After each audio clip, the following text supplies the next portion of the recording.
Welcome back. We are here today with Chris Harris, and she is most famous in my book to being the choir director at Tahlequah Junior High School. Right.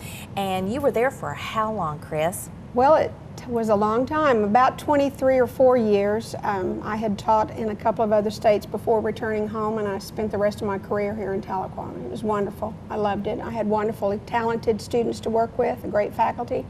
It was a good time. Do you find that you meet a lot of them that still live right around here? I see a lot of my students, and actually that's the reason for doing community theater. One of the reasons I like to do it is because I get to work with students that I had years ago. I call on those talents anytime I'm working with community theater.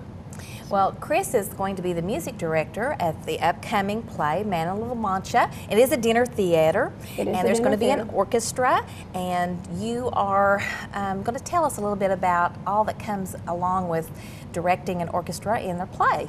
Well, one thing that I've discovered that anytime I agree to be in a community theater production, I usually call on people that I had as students, as I said before, and the first person I usually call is Holly Stocks. Holly and I worked together for many, many years while I was a teacher. She was my cohort, worked with me constantly, worked with my students, accompanied for me, and made my life so much more pleasurable as a teacher. And so I usually call on her, and fortunately she agrees to help me when we're going to do community theater. So she is one of the people that's going to be playing in the orchestra, and I want to be sure that we recognize those people. It's a small group of members, but they're important to this production. Holly's going to be playing on the keyboard, and two of her daughters, Haley and Jenna Stocks, are providing us with violin. Kathy Daniel will be playing piccolo and flute. Matt Farinelli will be playing guitar. John Freeze bass guitar, and a young man named Rustin Van Deventer will be doing drums for us. So I'm pleased to have those people working with us on this production. It is quite a talented crew. I know Holly very well, and she does have very talented daughters. So I'm sure it has been a pleasure to work with her throughout the years. What is your primary objective in having so many rehearsals besides it being good? Do you just really have a lot of camaraderie? Have you all performed together before on other plays? Many of us have worked together. Holly and I have done numerous community theater. We did Annie a few years ago, we did Wizard of Oz a few years ago, and we did Joseph and the Technicolor Dreamcoat a few years ago. And in each of those productions, Holly and I worked together.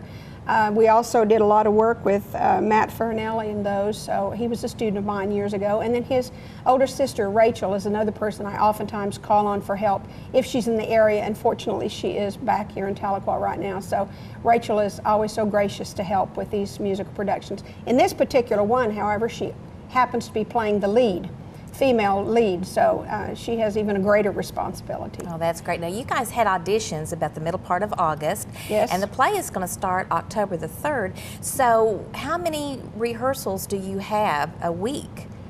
Well, at the beginning of these endeavors, you're just so anxious and so excited about doing it, and you're lining up all the people that you're going to work with, and about midway through it, which is about where we are, a little bit more than midway, you're wondering why you ever agreed to do it because you're so tired. You've been having rehearsals 3 nights a week from 7 to 9, and the orchestra meets on Sunday afternoon for a couple of hours, and so about this time you're tired. But you still do it because it's such a great deal of fun, and you do have that camaraderie, and you feel like you're giving back to the community also by working in one of these productions. Well, of course you're giving back to the community, and I hope that the community really comes and shows up for this and supports all of our talent locally here. So often, I'm not sure how many of these plays they have each year. Is it like 2 or 3? No, I think they usually have about 4 or 5 productions, but they don't always have musicals. They don't do a musical every year, and this is the first one they've done, I think. Well, I'm not sure the last one, what the last one was. I wasn't involved in it, but it's probably been a couple of years.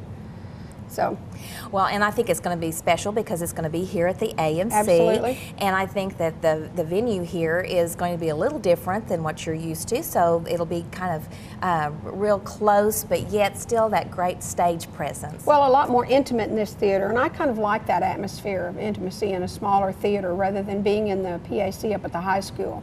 But it does serve, we do have some challenges. We've not done one here before with a small orchestra, so that's going to be a challenge. But I feel quite sure with the experience of the community players that we'll have it fixed to where it needs to be.